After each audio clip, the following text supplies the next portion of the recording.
মধ্যে দিয়ে এমন হয়ে গেল, আপনারা দেখতেই পাচ্ছেন যে মন্দিরটি, এই যে বাবা ভোলানাথ এবং তার উপরে আছে আমাদের কালী মাতা। তো সেটাও দেখুন, মন্দিরটি যেমন কী বলবো, একটু ঘুরে গেছে। আমাদের মায়ের যে বেদিটা, সেটাকে কিন্তু বন্যায় ঘুরিয়ে দিয়েছে। এখানে কিছুটা ধ্বংস অবশেষ একটুকরো পড়ে আছে, আপনারা দেখতে পাচ্ছেন যে কিছুটা, এই যে বাবা ভোলেনাথের যে পায়ের কাছে একটা দেখা যাচ্ছে, সেটা কিন্তু ভেঙে পড়ে গেছে। আপনার কিছু অংশ উপরের মায়ের কিছু অংশটা হয়তো পড়ে সেখানে আছে। আর আপনাদেরকে আবার বিভৎস একটা দৃশ্য দেখিয়ে দিচ্ছি, আপনারা দেখতেই পাবেন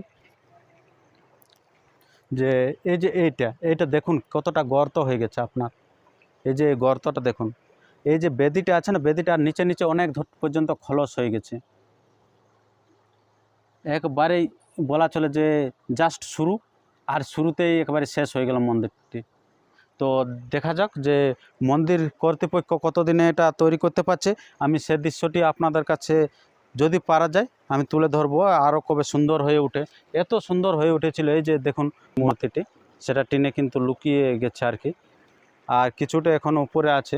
কিন্তু এই মন্দিরটি আশা করে রাখছি যে ফের করতে হবে আর কি, না হয় এটা এরকমভাবে থাকা যাবে। আর এই সামনে তো কালী পুজো আসছে, তো আপনারা ভিডিওটি প্রচুর পরিমাণে শেয়ার করুন যে একটা মায়ের মন্দির যে কেমনভাবে ধ্বংস হয়ে গেল।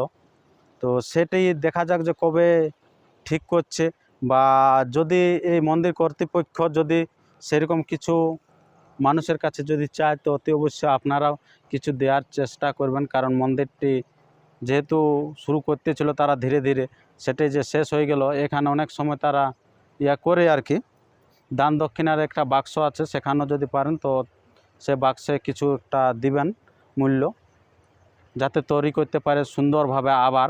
তো আমি আরও দেখিয়ে দেব যে তারা কি কার্যপ্রণালী নিচ্ছে এখানকার কর্তৃপক্ষ, মন্দির কর্তৃপক্ষ। এই যে সোলার লাইটটা বেশ সুন্দর জ্বলতো, সেই সোলার লাইটটা কিন্তু পড়ে গেছে বন্যাতে।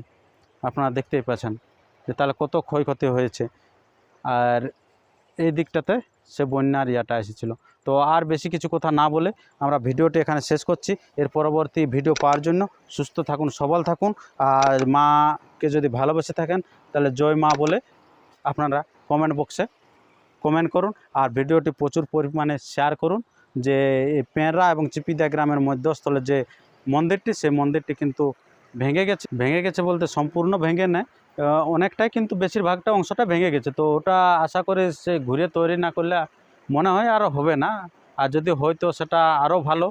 আর আপনাদেরকে বলেই দিলাম যে মন্দির কর্তৃপক্ষ কিন্তু যথাসাধ্য সুন্দর করার চেষ্টা করেছিল।